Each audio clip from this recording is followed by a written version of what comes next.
로마서 강의 오늘 계속 말씀 이어가겠습니다. 오늘 로마서 강의 제목부터가 조금 특이합니다. 제가 그냥 평범하게 설교 제목을 보통 쓰는데 오늘은 조금 의미를 담아서 다른 제목을 달아봤어요. 네, 숟가락이 국맛을 모르듯이 여러분, 숟가락이라고 하는 건 이 한국인의 식단에서 절대로 빼놓을 수 없는 도구, 식사 도구인데 늘 밥을 퍼먹는 데 사용하고 국을 퍼먹는 데 사용하는 그 숟가락은 정작 그 밥맛을 모르고 그 국맛을 모른다는 사실이죠. 이것은 좀 한 번 더 생각해 볼 필요가 있어요. 저는 늘 여러분께 그렇게 설교했잖아요. 교회 안에 들어와 있다고 해서 절대 다 크리스찬이 아니거든요. 직분을 받았다고 해서 크리스찬이 아닐 수 있거든요. 그래서 절대로 여러분 겉으로 보여지는 모습에 속으면 안 되고요. 자기 자신을 또 속여서는 안 돼요. 늘 하나님 앞에서는 진실된 마음이 필요한데 숟가락으로 신앙생활을 하는 사람이 있다면 그 자신의 실체를 인정하고 하나님 앞에 엎드리면 돼요. 그 다음부터는 내가 할 일이 없어요. 아직까지 그 밥맛을 못 보고 국맛을 못 본 상태로 숟가락으로 교회 안에 머물러 있다면 하나님 앞에 기도하세요. 하나님께서 반드시 여러분에게 그 맛을 보여주실 것이고 그 신앙의 맛을 보고 신앙생활을 해야 신앙생활이 성장하는 것이고 의미가 있어지고 가치가 있어지는 것이거든요. 제가 여러분께 기도하는 것은 저는 우리 교회 모든 성도님들이 그 맛을 보고 신앙생활하기를 늘 기도하는데 아직까지 그 맛을 보지 못하고 억지로 그냥 막 내가 노력해서 신앙생활하는 수준에 머물러 있다면 괜찮아요. 그걸 뭐 가짜 신앙이라고 저는 굳이 얘기하고 싶진 않아요. 그러나 여러분의 실체를 인정하고 그거를 아닌 척하지는 말라는 거예요. 믿는 척하지는 말라는 거예요. 믿음이 없으면 없는 대로 고백하라는 거예요. 하나님 앞에 엎드리라는 거예요. 반드시 하나님께서 여러분의 마음의 문을 여시고 그 맛을 보여주실 거라고 저는 분명히 믿어요. 그렇게 해서 진짜 신앙생활을 할 수 있게 되시기를 진심으로 바랍니다. 자, 그래서 오늘 우리가 그 숟가락으로 머물러 있는 상태를 뭐라고 얘기하냐면 지난주에 우리가 말씀 묵상했듯이 겉과 속이 다른 채로 신앙생활을 하는 것이에요. 그래서 겉으로는 믿는 척, 깨끗한 척, 의로운 척, 도덕적이고 윤리적인 척을 하지만 또 그 윤리적인 가면을 쓰고 남을 판단하고 정죄하는 데는 빠르지만 정작 자기 자신 안에 있는 죄를 바라보지 못하고 하나님 앞에 엎드리지 않는 이 이중적인 잣대, 이중적인 모습이 우리 안에 나올 수 있다. 그래서 여러분 앞에 로마서 1장부터 지금 3장에 넘어오면서까지 계속 그 이야기를 하나의 이야기를 하고 있다고 보시면 되는데 그 이야기는 인간은 희망이 없다예요. 그래서 인간은 절망적인 존재요. 인간은 아무것도 아닌 존재요. nothing이다. 이 이야기를 3장까지 계속 반복하는 거예요. 그래서 이게 복음이라는 거죠. 그러니까 이것을 온전히 깨닫고 회개하는 자에게만 진짜 복음의 소식이 들려오고 그 숟가락이 드디어 맛을 보게 되는 순간이 오게 된다. 그걸 거듭났다. 다시 태어났다. 옛 습관을 버려버리고 완전히 새로운 사람으로 거듭났다. 다시 태어났다. 가치관, 옛 가치관을 버렸다. 새로운 가치관을 얻게 됐다. 그렇게 이제 그리스도에 합당한 옷을 입고 신앙생활을 하게 되는 순간이 드디어 오게 되는 것이죠. 그래서 여러분 구약과 신약을 이렇게 놓고 보면 구약이 훨씬 더 내용이 많잖아요. 그러면 구약을 전체를 다 읽어 내려가는 것 자체가 사실 굉장히 힘든 순간이에요. 근데 여러분 구약을 다 읽고 나면서 내리는 딱 마지막 결론이 뭐예요? 구약을 여러분 다 읽고 나셔서 내리는 결론이 뭐예요? 이거예요. 인간에겐 희망이 없다. 인간은 답이 없다예요. 그게 구약의 결론이에요. 구약, 옛 언약의 결론이 그거란 말이에요. 그래서 여러분이 구약을 다 읽고 나서는 그 결론에 도달해야 되는데 어떤 신앙인들은 그 구약을 읽으면서 그 기적 사건에 주목하면서 신비적인 걸로 빠지거나 아니면 율법적인 걸로 빠져서 윤리 도덕적인 인간이 되려고 노력하는 모습들을 볼 때 참 기가 막힌 거예요. 그게 성경의 핵심이 아니란 말이죠. 그래서 근본적으로 로마서 1장에서 3장까지의 내용이 구약의 내용이라면 그 율법으로는 우리가 죄인이구나라는 걸 깨닫게 되는 것이고 내가 내 안에서 어떤 선한 것도 나오지 않는구나라는 걸 깨닫게 되는 것이 결론인 거예요. 자, 여러분 구약에 대표적으로 우리가 좋아하는 인물이 있잖아요. 다윗. 다윗의 이야기를 우리가 보면요. 얼마나 흥미진진하고도 얼마나 드라마틱해요. 가장 다윗의 이야기에 우리가 좋아하는 이야기가 있잖아요. 다윗과 골리앗 이야기.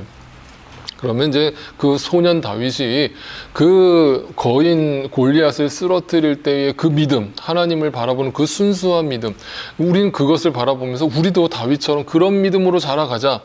예, 겉으로 듣기에는 사실 나쁜 잘못된 메시지가 아닌데 그러면 전체적으로 보자는 거잖아요. 다 읽고 났을 때 어떤 결론에 도달하느냐가 성경의 핵심이란 말이에요. 그러니까 소년 다윗 믿음으로 시작했어요. 그리고 중간에 다윗이 이제 말 그대로 사울은 천천히고 다윗은 만만이다라는 백성들의 어떤 환호를 들으면서 그러자 이제 사울이 질투를 해서 다윗을 죽이려고 했을 때 다윗이 도망가잖아요. 그러다가 사울을 죽일 수 있는 기회가 몇 번 생겨요? 2번이나 생겨요. 그러니까 자기를 죽이려고 쫓아오는 그 사울 왕을 죽일 수 있는 절호의 기회가 2번씩이나 찾아올 때 다윗이 어떤 선택을 하나요? 사울을 죽이지 않잖아요. 한마디로 용서한 거잖아요. 그리고 하나님을 의식했잖아요. 그것도 사실 믿음이에요. 자, 다윗의 인생을 보면요. 정말 그 믿음이 얼마나 순수하고 완고하고 또 강력한가. 우리에게 그런 메시지를 주잖아요. 우리도 다윗처럼 그 어린 소년 다윗처럼 그런 믿음을 주세요. 그리고 사울 왕을 용서하는 그 다윗처럼 그 용서와 사랑의 마음을 주세요. 이렇게 기도하잖아요. 그런데 다윗 이야기 끝까지 보자고요. 그 끝은 어떻게 나요? 네, 왕이 되고 나서 알다시피 말 그대로 이제 간음죄를 저지르고 심지어 살인죄, 그 살인죄라는 것도 그 우리아를 죽이기 위해서 얼마나 은밀한 죄입니까? 아무도 모르게 쥐도새도 모르게 그 계략을 펴가지고 죽이잖아요. 그러니까 이러한 악은 또 어디서 나오냐는 거예요. 그 소년 다윗의 모습과 사울 왕을 용서하는 다윗의 모습과 이게 매치가 됩니까, 여러분? 이게 한 인간이라고 보여져요? 그러니까 한 인생을 놓고 보면 우리가 이런 결론에 도달하는 거예요. 겉으로 보여지는 저 사람 믿음 대단하니 좋다. 저 사람 정말 참 착하고 의롭고 선하다. 사랑이 충만하다. 그건요, 우리가 겉으로 보고 판단하는 거예요.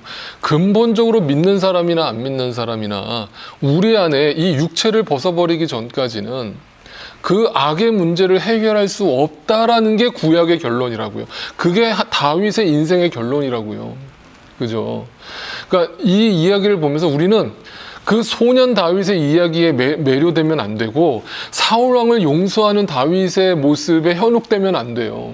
근본적으로 다윗은 간음죄를 저지르고 살인죄를 저지를 수밖에 없는 인간이라는 사실에 우리는 주목하고 거기에 결론에 도달해야 되고 거기에 더 집중해야 되는 거예요. 그래서 이 다윗의 모습이 곧 나의 모습이구나라고 인정하는 단계에 나아가야 되는 거예요.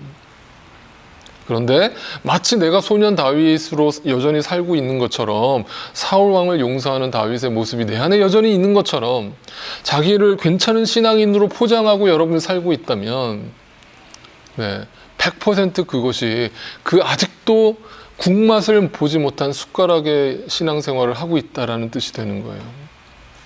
자, 그러면서요, 오늘 본문에서 이제 사도 바울이 로마서 3장 1절부터 8절까지의 내용에서 무슨 얘기를 하냐면, 너희 안 믿는 자들아, 끝까지 너희가 그 복음을 거부하고, 너희가 끝까지 하나님을 거부하는 삶을 사는데, 과연 그것이 옳으냐라면서 그 믿지 않는 자들을 향해서 그 죄인됨을, 율법이 너희의 죄인됨을 드러내고 있다는 것을 지적하거든요.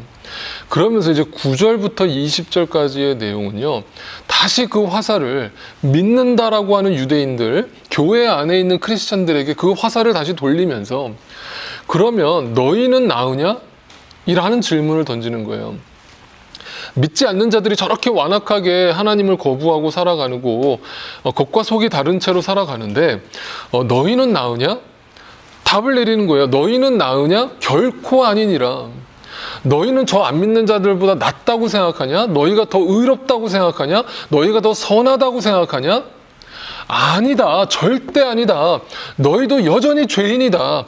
우리의 영혼은 예수 그리스도를 통해서 의인이 되었지만 근본적으로 우리는 그 육신으로 짓는 죄, 그 죄에서 자유롭지 못하다. 그래서 그걸 다시 고발하는데, 자, 이제 9절 말씀부터 하나하나 살펴볼게요. 자, 9절을 보세요. 그러면 무엇을 말해야 하겠습니까? 우리 유대 사람이 이방 사람보다 낫습니까? 우리가 낫습니까? 전혀 그렇지 않습니다. 유대 사람이나 그리스 사람이나, 그러니까 믿는 자나 안 믿는 자나 이 말이에요. 다 같이 어디에 있어요? 죄 아래 있음을 우리가 이미 지적하였습니다. 자, 여기 죄 아래에 있다라고 하는 이 단어에 주목해 보세요. 거기다 밑줄 쳐 놓으세요. 여러분 성경에다가. 여러분, 죄 아래에 있다 이 말은요 뭐냐면요, 죄의 지배를 받고 있다라는 뜻이거든요.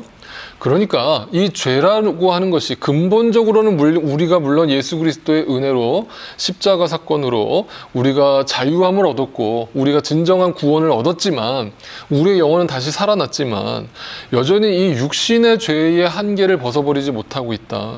그래서 우리는 여전히 그 죄의 지배를 받고 있다. 그래서 우리는 죽는 순간까지 영적 싸움을 벌여야 한다. 이제부터 우리는 예수를 믿는 그 순간의 끝이 아니라 그 순간부터 진짜 싸움이 무엇인지를 알고 그 영적 전쟁에 집중하면서 남은 인생을 산다는 거예요. 그러므로 여러분이 크리스찬이 됐다는 거, 여러분이 교회 안에 들어왔다라는 것은 이제부터 그 전쟁이라는 것이 눈에 보이는 전쟁이 아니고 내가 어떤 사람하고 티격태격하는 그런 싸움이 아니고 내 안에서 수도 없이 일어나는 영적 전쟁, 네, 그 영적 전쟁을 인식하고 그거를 날마다 피 흘리기까지 싸우는 싸움이 우리에게 남아있다. 네, 그런데 여러분, 그 싸움에서 이기는 게 쉽나요? 그리 간단한가요? 그리 간단하다면 여러분, 신약 성경이 이렇게 구체적으로 이런 이야기들을 할 필요가 없어요. 그냥 예수님만 믿으면 다 해결된다 그러면 네, 영적 싸움이 왜 필요하겠어요? 그죠? 다 그냥 끝난 거죠. 그런데 우리에게 그 싸움이 남아있다면 끊임없이 유혹이 일어난다는 뜻이에요.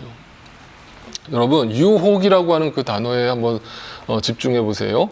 유혹이라는 게 말 그대로 미혹할 유자에다 혹자에 흔들릴 혹자를 쓰거든요. 그러니까 미혹해서 좋은 말로 이렇게 아름답게 포장해서 건져낸다 또는 끌어들인다, 이런 뜻이거든요. 그게 유혹이에요. 근데 이제 보통 우리 그 공자라고 하는 옛날 그 유교 문화에서 공자가 이런 말을 했잖아요. 사람이 40대가 되면 40을 갖다 뭐라고 부르죠? 네, 불혹이라고 하잖아요. 그게 무슨 뜻이에요? 불혹, 그러니까 혹이 없다라는 뜻인데 그 혹이 뭐예요? 유혹할 때 혹자란 말이에요. 그러니까 적어도 인생을 40년 이상 살면 더 이상 유혹을 받지 않는다라고 공자가 그렇게 얘기를 했단 말이에요. 그래서 불혹의 나이라고 얘기하잖아요. 저도 40을 이제 훨씬 넘겼지만 여러분, 과연 나이 40이 되면 이제 웬만한 유혹은 다 걸러내고 이겨낼 수 있는 힘이 생겼나요? 지혜가 생겼나요? 그렇지 않아요. 여러분, 그건 여러분 자신을 속이고 있는 거예요. 저는 이렇게 단언하고 싶어요. 공자의 말에 반대로 얘기하고 싶어요. 오히려 사람은요, 나이가 들어가면 들어갈수록 더 많은 욕심이 생겨요. 여러분, 그래요, 안 그래요? 네, 그게 우리의 실체예요. 그래서 그걸 인정하면요, 사람이 겸손해질 수밖에 없고요. 나는 언제든지 유혹을 받을 수 있고 유혹에 넘어갈 수 있는 존재라는 것을 깨달으면 어떻게 해야 되겠어요? 날마다 하나님 앞에 엎드려야죠. 네, 하나님 앞에 엎드리는 방법 외에는 없어요. 네. 그런데 나는 괜찮아. 나는 이제 불혹을 넘겼으니까 이제 나는 더 이상 웬만한 유혹은 다 걸러내. 네, 그런 사람은 10중 8구 넘어지는 거, 다윗처럼. 네, 다윗의 말년을 생각해 보세요. 오히려 나이를 들어가면서 그가 어떻게 변질됐는가를 생각해 보세요. 여러분이 나이를 들어간다는 것은 신앙이 더 견고해지고 단단해져야 되는데 반대가 될 수 있는 충분한 여지가 있다, 이렇게 생각하시고 여러분 자신을 늘 하나님 앞에 노출시키고 하나님 앞에 엎드려야 해요. 네, 그것만이 유일한 답이에요. 예전에 이제 저희 선배 목사님들이 이제 목회를 시작하는 이제 신학생들, 전도사님들 모아놓고 그런 얘기를 예전에는 많이 하셨어요. 우리 전도사님들 나중에 이제 담임 목회 하실 때 이 말을 꼭 기억하세요. 세 가지의 유혹을 조심하세요. 네, 뭐라고 얘기하셨는가? 첫 번째 이제 돈에 대한 이제 유혹. 목사님들이 많은 경우 이 돈의 유혹에 넘어가지 않습니까? 네, 그 돈의 유혹을 늘 깨어 있으시고 조심하세요. 두 번째는 뭐예요? 네, 여자. 그래서 어떤 성적인 유혹, 이것이 또 목회 현장에 실제로 지금 많이 일어나고 있잖아요. 몇 년 전이죠. 여기 뉴욕의 한 어떤 대형 교회 목사님도 그 유혹에 넘어갔잖아요. 그분이 처음부터 그런 분이었다라고 저는 생각하지 않아요. 다윗과 같았어요. 그분도 젊었을 때, 어렸을 때는. 근데 나이가 들어가면서 더 많은 유혹이 온다라는 걸 망각한 거예요. 그러니까 한순간에 넘어지는 거예요. 세 번째는 권력에 대한 욕심이라는 거예요. 목사님들이 얼마나 명예를 좋아하시는지 몰라요. 뭐 하나라도 이렇게 타이틀을 주면 되게 좋아하시더라고요. 그래서 뭐 회장이라는 단어, 뭐 어디 무슨 총무 이런 거 받고 싶으셔서 활동하시는 목사님들도 의외로 많아요. 근데 그 유혹에서 벗어나라는 거죠. 자, 어쨌든 그 유혹이라는 것이 그렇게 간다는 게 아니에요. 목사님들마저도, 그렇게 훌륭한 목사님들마저도 그 유혹이라는 걸 쉽게 넘어간다 이 말이에요. 그래서 예수님이 예언하시는 것처럼 마지막 시대가 가까우면 가까울수록 더 많은 유혹이 올 것이다. 그러니까 너희의 실체, 너희는 그 죄를 이겨낼, 그 유혹을 이겨낼 수 있는 힘이 너희에겐 없어라는 걸 인정하라는 거예요. 자, 그러면서 이제 오늘 로마서에 구체적으로 사도 바울이 우리가 그 죄의 유혹을 어떻게 받는가 이렇게 세 가지로 구분해서 이야기를 하고 있어요. 구체적으로 한번 살펴보죠. 자, 13절, 14절을 볼게요. 그들의 목구멍은 열린 무덤이다. 혀는 사람을 속인다. 입술에는 독사의 독이 있다. 입에는 저주와 독설이 가득 찼다. 자, 두 번째 제목은 뭐냐면 15절, 16절을 볼게요. 발은 피를 흘리는 일에 빠르며 그들이 가는 길에는 파멸과 비참함이 있다. 자, 여러분, 발이라고 하는 건 뭐냐면 행함을 상징하죠. 행동이에요, 행동. 그래서 첫 번째는 아까 입으로 죄를 짓고 남을 함부로 판단하고 뒷담화하고 욕설을 퍼붓고 이러면서 입으로 죄를 짓고 또 행동으로 죄를 짓는다 이 말이에요. 그래서 죄를 짓는 데는 얼마나 빠르냐. 그 발이 죄를 짓는 데는 엄청 빠르게 뛰어간다는 거예요. 네. 그래서 여러분 이 빠르다라고 하는 그 말의 의미를 잘 생각해 보셔야 되는데 이건 뭐냐면요. 죄라고 하는 것의 특성이 있는데 그게 뭐냐면요. 조급해져요. 조급함이 왜 죄죠? 라고 얘기한다면 여러분 한번 곰곰이 생각해 보세요. 여러분이 조급해지면요. 마음에 급해지면요. 사람이 오늘이라고 하는 지금 내가 처해 있는 그 상황에 만족하지 못하게 돼요. 그죠? 그래서 자꾸 뭔가 해야 된다라는 조바심이 자꾸 생기잖아요. 그러니까 자꾸 불안한 거예요. 불안하고 뭔가 두렵고. 그러면 이 상황이라는 것도 결국은 누가 주신 거예요? 하나님이 주신 거잖아요. 그럼 그 상황에 대해서 내가 감사하고 만족하면서 그 상황에 또 집중하여서 그 속에서 내가 맺어야 할 열매를 맺어가는 것이 진짜 신앙인이겠죠. 그런데 자꾸 우리의 죄성은요, 조급해요. 자꾸 빨라요. 근데 그게 하나님의 일인 것처럼 느껴지지만 사실은 내 욕심이고 내 욕망일 가능성이 높아요. 그런데 여러분 이거를 착각하면 안 돼요. 그렇다고 또 나태한 신앙생활하고는 분명히 구분돼야 돼요. 그냥 감나무에서 감 떨어지기를 기다리는 게 신앙이 아니에요. 기도만 한다고 해서 다 해결되는 건 아니에요. 기도하고 나서 우리는 반드시 움직여야 하고 행함이 따라야 돼요. 그런데 중요한 거는 뭔가 내 마음이 자꾸 급해서 빨리 결정하고 빨리 선택하는 것에 잘 생각해 보면 거기에는 반드시 하나님이 기뻐하시는 열매가 안 맺힐 수 있는 여지가 많아요. 그래서 여러분 진짜 믿음을 갖는다는 것은요, 기도를 한다라는 것이고 기도하고 결정하는 사람은요 절대 조급하지 않아요. 그리고 하나님이 하시는 일을 깊이 묵상하고 오늘이라는 시간 속에서 나에게 주시는 것에 감사하고 만족하면서 그 하나님을, 여기에 계신 하나님을 찬양하면서 예배하면서 나에게 주어진 사명에 집중하는 것이죠. 그런데 자꾸 마음이 딴 데가 있고 뭔가 더 새로운 것을 찾고 있는 나의 모습은 어떻게 보면 내 안의 죄성이고 내 안의 욕망이에요. 그것을 하나님 앞에 구별하시고 분별하실 수 있게 되시기를 바라요. 세 번째, 그들의 눈앞에 하나님을 두려워함이 없느니라. 자, 죄의 세 번째 속성은 뭐냐면요. 하나님을 두려워하지 않고 하나님을 두려워하지 않는다는 말은 하나님을 경외하지 않는 것이에요. 여러분, 이것이 죄예요. 자, 보세요. 믿는다라고 얘기하는 사람이 하나님을 경외하지 않는다라는 것은 하나님을 의식하지 않는다라는 얘기예요. 그래서 자기의 어떤 꿈을 결정하고 자기의 미래를 결정하는 데 있어서 하나님을 의식하지 않고 결정한다. 또는 매 순간에 하루하루 일상의 삶을 살아가는 동안에도 하나님을 의식하지 않고 살아간다 라고 했을 때 과연 그 사람을 크리스찬이라고 말할 수 있을까요? 네, 아니에요. 근데 모든 인간은요, 믿는 사람이든 안 믿는 사람이든 가만 놔두면요, 하나님을 두려워하지 않게 돼요. 네, 하나님을 의식하지 않는다는 거예요. 이게 우리 안에 죄성이 있다라는 증거예요. 네, 그 이야기를 지금 사도 바울이 우리의 민낯을 고발하고 있는 거예요. 자, 세 가지로 얘기했어요. 첫 번째, 입이 거칠고 여전히 그 입이 세상적인 말의 습관을 가지고 있고, 두 번째, 죄를 짓는데 빠르고 행동으로 가만 놔두면 그 죄의 탄력성으로 제자리로 돌아와 버리는, 그죠? 그리고 조급해지는 그런 죄성이 우리 안에 여전히 살아있다. 세 번째, 네, 하나님을 두려워하지 않고 하나님을 의식하지 않고 살아가는 나의 모습을 발견할 때, 아, 나는 죄인이구나 라는 것을 또 깨닫게 되는 거예요. 자, 그러니까 총체적으로 인간이란 존재는 뭐예요? 그래서 성경이 뭐라고 답을 내리고 있는 거예요? 모든 인간은 죄인이다. 믿는 사람이든 안 믿는 사람이든. 그러니까 이 로마서 1장부터 3장까지를 다 읽고 모든 인간이 내가 바로 죄인이구나 라는 것을 늘 고백하는 자라면, 믿는 자든 안 믿는 자든 나는 결국 이렇게 연약한 존재고 아무것도 할 수 없는 존재구나 라는 걸 깨닫는다면 우리의 시선이 어디로 가야 해요? 비로소 이제 하나님께 가야 하고 예수 그리스도께 가야 해요.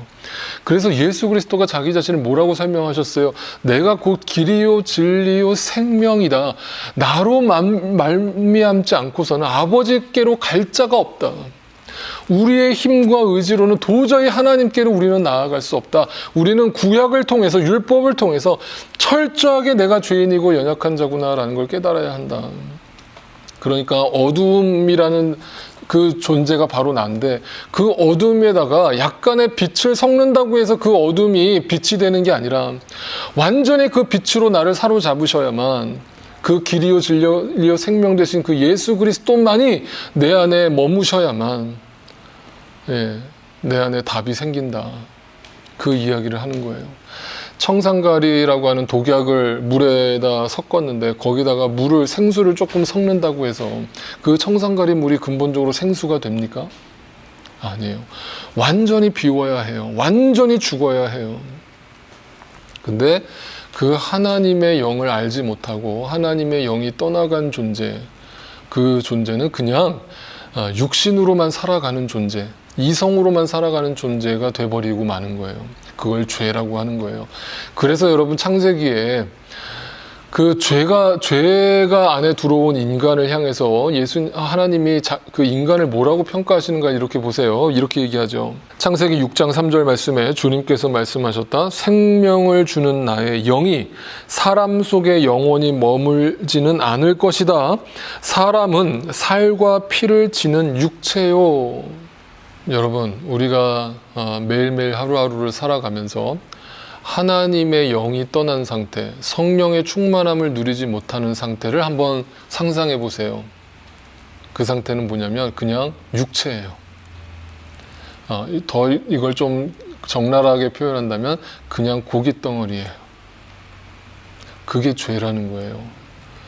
여러분, 그렇게 해서 그냥 썩어 없어질 것이 우리 인간의 실체라는 거예요. 근데 그래서 하나님의 영이 우리에게 생명이 되고 그 생명이 우리 안에 담겨야만 비로소 우리가 그때부터 사는 거예요.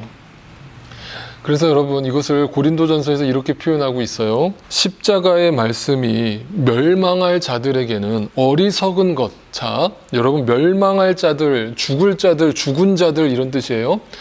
이미 죽어 있는 자들은요, 그 십자가의 말씀, 예수 그리스도만이 답이다라고 하는 그 말씀이 어리석은 것으로 들린다. 그러니까 그 하나님의 영을 거부한다. 그러니까 다시 말하면 멸망이라는 것은 그냥 육체로 사는 거예요. 어차피 썩어 없어질 거, 죽으면 끝나는 인생, 그 인생으로 살아가는 자들을 멸망할 자들이라고 얘기하는 것이고, 네, 그 자들은 십자가의 말씀을 끊임없이 거부하는 거예요. 그 말은 자기가 철저하게 그 십자가 앞에서 죄인이요, 내가 그 십자가에 달려 죽어야 할 존재라는 사실을 끝까지 거부하는 거예요. 그런데 그 율법으로 내가 철저하게 죄인이라는 사실을 깨닫고 구약을 통해서 막 기적 사건에 취해서 나도 그런 기적을 베풀어 주세요라는 신앙이 아니라, 그 구약의 말씀을 다 읽고 나서 그 소년 다윗이 결국은 간음죄와 살인죄를 저지를 수밖에 없는 그 인간이 한 인간이구나, 내 안에 선한 것이 나오지 않는구나라는 걸 깨달을 때, 네, 하나님 앞에 엎드릴 때, 하나님의 은혜를 구할 때, 그것을 하나님의 은혜로 믿게 되었을 때 어떤 변화가 일어나는가? 그것이 내 안에 하나님의 능력이 된다는 거예요. 능력이라는 단어가 나왔어요. 그 power of God, 그 파워라는 게 뭐예요? 내 안에 있는 이 죄성을 이길 수 있는 그 힘과 능력이 누구로부터 나오는가? 오직 십자가의 말씀, 예수 그리스도로부터 주어진다. 죄에서 자유함을 얻게 함은 보혈의 능력. 할렐루야.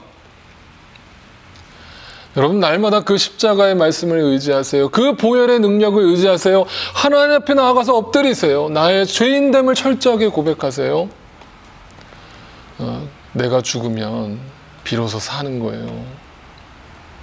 그런데 죽지 않고 살려고 발버둥 치면, 네, 절대 살 수 없어요. 절대 그 생명이 그 안에 거할 수 없어요. 오늘 말씀을 정리하면서 이런 얘기를 드리고 싶어요.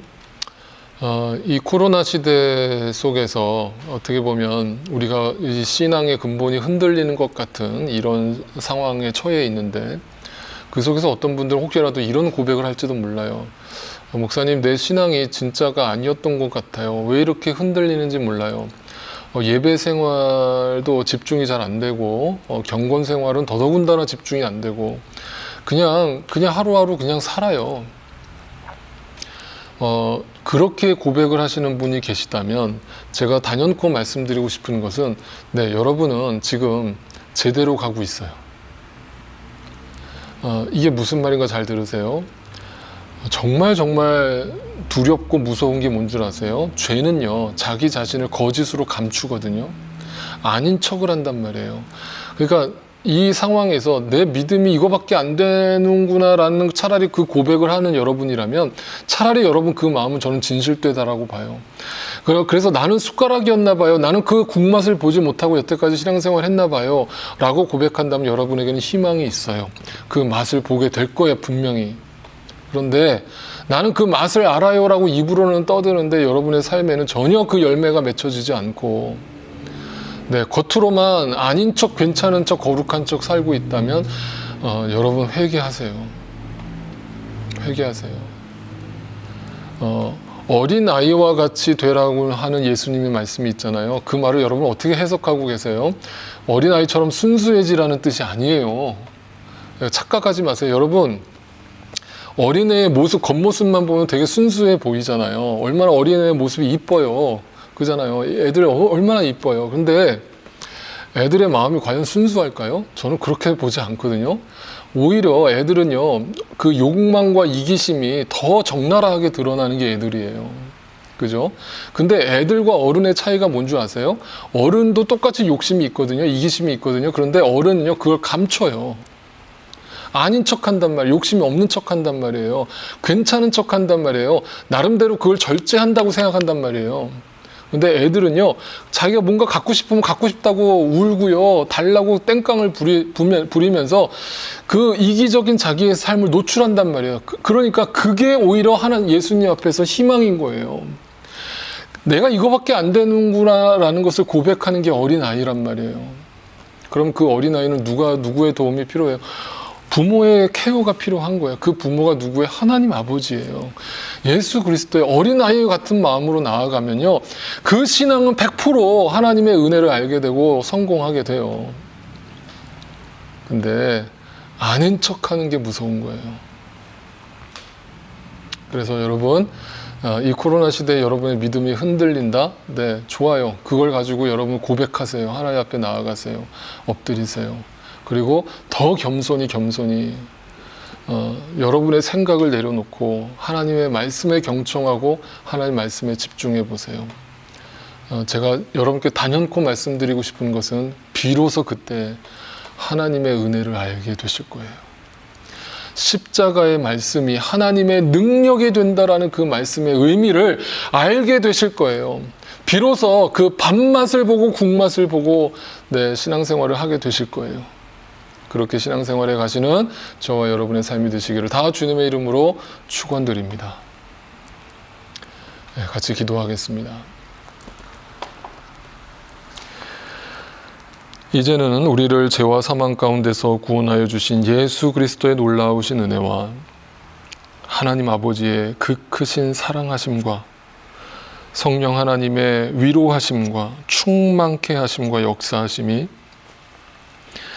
십자가의 말씀을 조롱하며 멸망의 길을 걷는 자의 삶에서 돌이켜 생명의 길을 보고 걷겠노라고 주님 앞에 믿음으로 결단하는, 또 오늘도 끊임없이 내 안에서 일어나는 그 죄의 유혹을 인식하고 인정하고 날마다 하나님 앞에 엎드려서 자복하고 회개함으로 그 죄의 유혹과 하나님의 영이 떠나면 그저 고깃덩어리에 지나지 않는다라는 자기의 자신의 삶을 주님의 손에 내어 맡길 때 그 구렁텅이에서 우리를 건져내시는 주님의 능력을 의지하고 그 능력을 붙들며 살아가기로 다시금 주님 앞에서 겸손히 소망하고 결단하는 우리 사랑하는 모든 믿음의 식구들의 삶 가운데 이제로부터 영원토록 함께 하옵시기를 간절히 축원하옵나이다. 아멘.